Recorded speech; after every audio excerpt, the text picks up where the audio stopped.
आङो बिजेपि दोलोनि जुमदार ब्लकनि आङो सासे ट्रेजारारमोन रांगिरिमोन बिथांमोना आंखौ मोजां मोननानै सायख'नानै दोनदोंमोन नेक्स्टआव जाहैबाय बिसोरो आं ओरैबो खबर लाजोबनानै आङो दा मोनथिबोबाय बिसोरनि हाब मोनसेबो मोजां नंजोबा गासिबो जिनिसानो मोजां नङा अल क्लियार बिसोरनि गोसोआ मोजां नंजोबा आङो प्रेसिडेन्टआव आं सोंहरदों जोंना प्रेसिडेन्टआ सुजित नार्जारि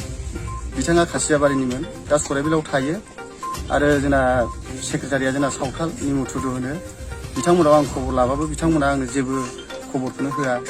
आरो आं माखासे बाद बाखि जेसेबांनाखि आगोलाव जे मानसिफोरखौ आं सेटिं खालामना लाजोबदोंमोन बे मानसिफ्रा आंजोंनो दंजोबखायो दा गासिबो आंनो मावबोजोबखानायमोन ओंखायनो आं दा आंनि मानसिखौ आं रावनोबो हगारा सासेखौबो आं हगारा ओरैनो गोदाव सोराव दोना जेराव आं थांगोन बावनो आं लांफाजोबगोन बिसोरखौहाय दा आं खबर लाहरबाबो बिसोरो ओरैनो आंखौहाय ट्रेजारार नामावल' बिसोरो दोनदों खालि है जेबो नङा फंबाय बियो खालि नामल' बेबायदि बुंनायाव आङो दुखु मोननानै दा बेखारबालाय आरो माथोबाव जोंलाय जों बेखारबालाय जों नांगौबा जों बे दोलाव थानानै जों खामानिखौ मावा जों गुबुननि बे दा बिपिएफ दोलाव थानानै जों खामानिखौ मावलांगोन बेनोसै आंनि आन्दारावहायथ' बुरजामोन दा खामानि मावनानैबो जाग्रा जाहैबाय दा माखासे मानसिखौ आं लाबोफानो हायाखै आं दा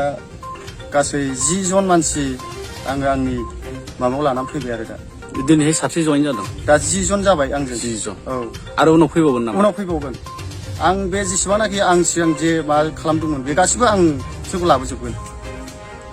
बिपिएफआवथ' आङो जेबो बिबान लुबैयाखै जायखिजाया आंना जे जों साननाय दं हनाय दं सरकारखौबो दा गाज्रि होननानै निउस बायदिसिनायावबो नुजोबखाबाय दा बे जिनिसखौ जा बबे सरकारा गाज्रि होननानै नुदों इउपिपिएल सरकारना बिजेपि सरकार बिसोर मोननैजों मोनसे ज' जानानै सरकार दादों नालाय बेखौ गाज्रि होननानैबो मोनथिजोबखाबाय जोङो ओंखायनो जों दा बिसोरजों थाला नांगौबा जों 20 बोसोर 30 बोसोर 100 बोसोरबाबो जों नेगोन बिपिएफ सरकारखौनो आरो माथोबाव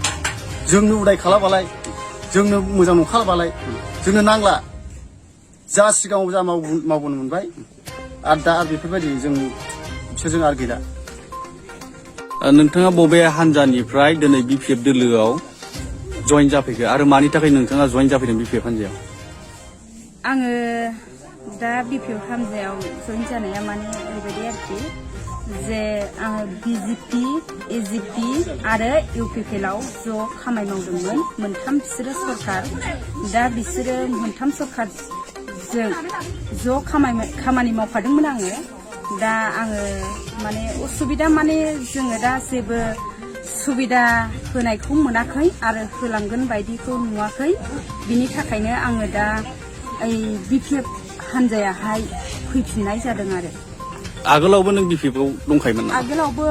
बिपिएफआव माने थांनाय बोसोराव आङो बिजेपि एजिपि इउपिपिएलआव दङमोन ओमफ्राय दा नैबे बोसोरावथ' आङो बिजेपिआवनो होनाय जादों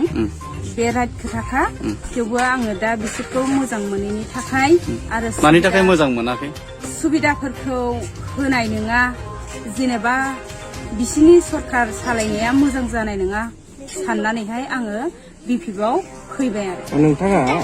बिजेपि हिसाबै माबाफोर बिबान दङमोन नामा बिजेपि दोलोआव आंहा बिजेपिआवथ' दङमोन दा बिजेपिनि बिबाना जाहैबाय आङो एसटि मर्चानि प्रेसिडेन्टमोन दायो नोंथाङा बिजेपि हान्जानिफ्राय बिपिएफ हान्जायाव मोजां मोननानै बिपिएफ हान्जायावहाय मदद होफैबाय दा नोंथाङा बिपिएफ हान्जा हिसाबै मा मावलांनो सानो आरो मानि थाखाय बिपिएफआव हाबनाय जाफैदों आङो ओरैबायदि आरो एसेबां माने आंनो बिबानबो नाङा दा बायसान्सनि माबा मोनसे सुबिदाफोर मोनगोन होननानै आङो बिपिएफआव हाबफैनाय जादों आरो जिखुनु एसेबांबो नाङा रायजोआव जा मोनो जेनेबा न' माबा मोनसे खुन्दुं खुन्दां जेनेबा जाखिनि सफैयो माबा मोनसे मोनबानो आंहा गोजोननाय दं आरो आं एसेबांबो लुबैया आरो जा मोनसे मोनो बेनो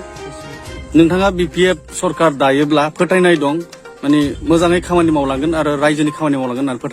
फोथायनाय दङ बाक्सा जिल्लानि सिङाव थानाय बासबारि रेन्ज बेकि जंगल उड्स रिजर्ट मानास नेशनेल पार्क बे समायना रिजर्टआव नोंथांमोना बर'नि ट्रेडिशनेल फुड्स गोथाव अमा बेदर सावनाय एवनाय लकेल दाउ बेदर बोरमा बेदर बायदि बायदिफोरखौ मोनजानायजों लोगोसे बाहेरायाव थानो थाखाय फेननि सुबिदा दङ बन फायार जिप साबारि rafting elephant ride tea garden walk आलादा एसि गोनां खथानिबो सुबिदा दङ बे सुबिदाखौ लानो थाखाय नैबे नाम्बाराव फन खालाम 910-174-9562 एबा 9707-614-012 आरो 986-483-2734